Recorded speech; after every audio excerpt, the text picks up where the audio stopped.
Varlė LT, kai reikia kainos ir patarimo. Atėjo laikai, kai įtraukiančią namų kino patirtį gali užtikrinti ne tik didžiulis Smart TV televizorius.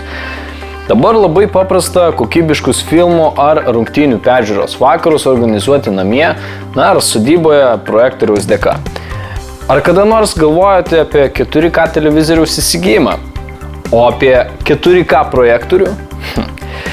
Šiandien papasakosiu apie 4K BenQ TK800 modelį. Pažiūrėkime į šio projektoriaus išvaizdą. Išoriškai ir techniškai TK800 iš esmės praktiškai atkartoja V1700 modelį.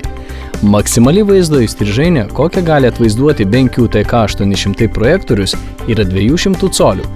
Pagrindas čia tas pats – 0,47 colių DMD lustas su dviguba XPR sistema, kuri generuoja ekrane 3840 x 2160 pikselių raiškos vaizdą. Optinę sistemą sudaro plačiakampis objektyvas iš 7 elementų 4 grupėse su priartinimu, leidžiančiu sukurti 100 colių vaizdą iš beveik 4 metrų atstumo.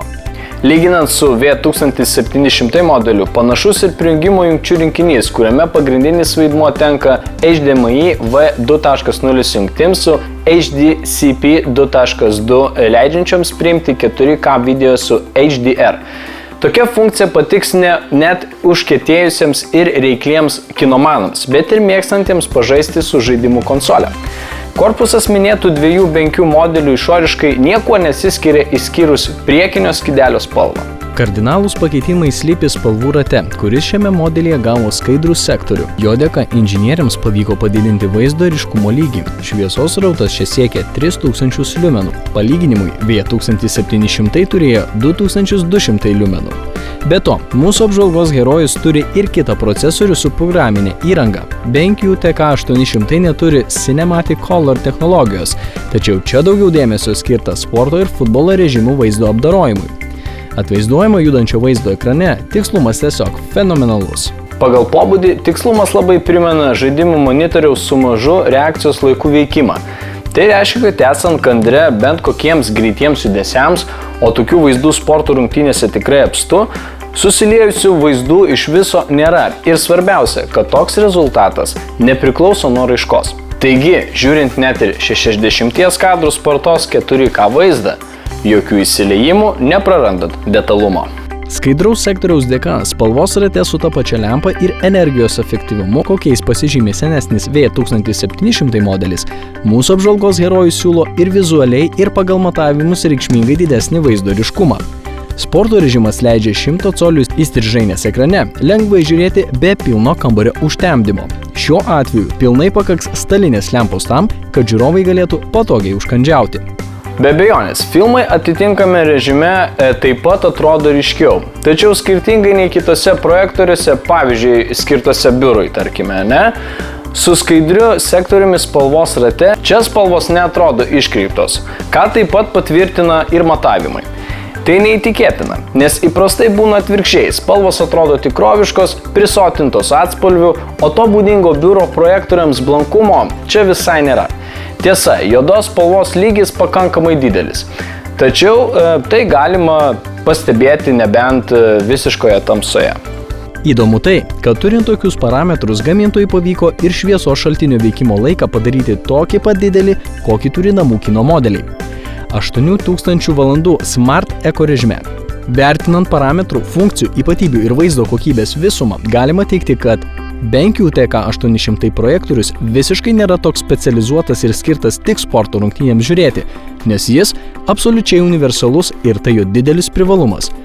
Kągi, bravo BenQ! BenQ TK800 pasižymi 1,2 karto artinimo funkciją, kuri išsiplečia projektoriaus įrengimo ir montavimo galimybės bei leidžia naudojantis įspūdingų projektavimo nuotolinių intervalų ir mėgautis vaizdu dideliame ekrane, be abejonės. Didelis šio 4K projektoriaus privalumas tas, kad jis turi 3D funkciją.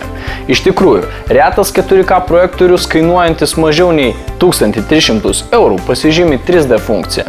TK800 būdingas 44 milisekundžių įvesties vėlavimas. Tai nebloga reikšmė daugumai žaidimų, tačiau ko gero rimti ar profesionalūs žaidėjai pageidautų spartesnio varianto.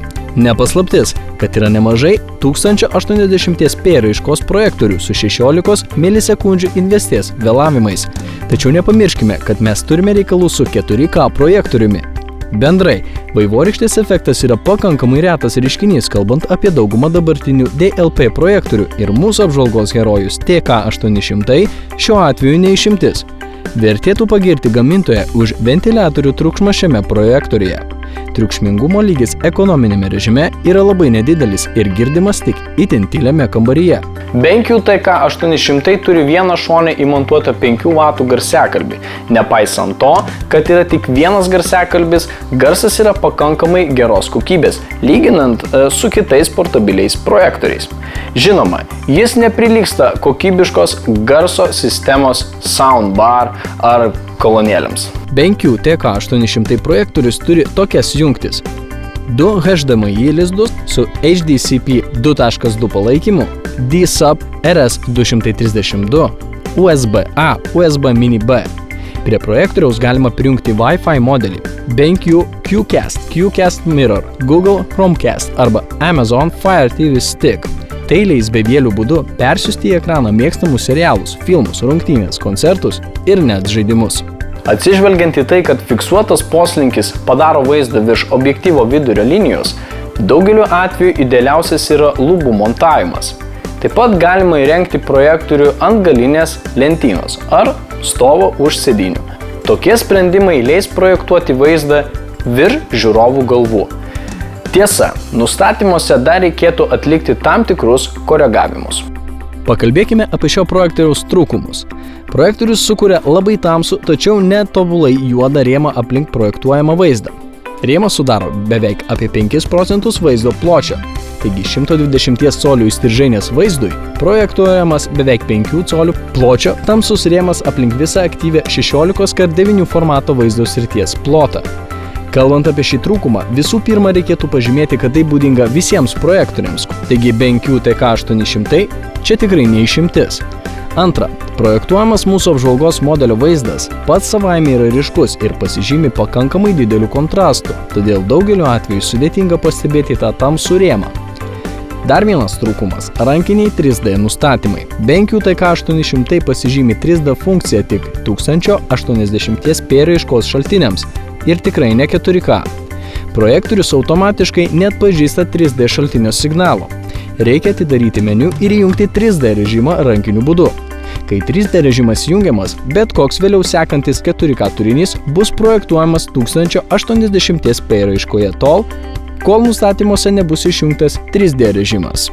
Taigi, čia yra šiek tiek nepatogumų, nors kita vertus didelis klausimas, kiek dažnai kas naudojasi 3D funkcija. Jeigu šiuo metu svarstote apie didelės įstrižainės televizoriaus įsigijimą, tikrai pagalvokite apie būtent projektorių, nes žiūrėjimo patirtis tikrai kur kas įspūdingesnė. Na, o pagrindiniai BenQ TK800 privalumai yra tokie: didelis ryškumas, ilgas šviesos šaltinio veikimo laikas, 4K raiška, HD režimas ir be abejo, nedideli gabaritai. Varlė.lt, kai reikia kainos ir patarimo.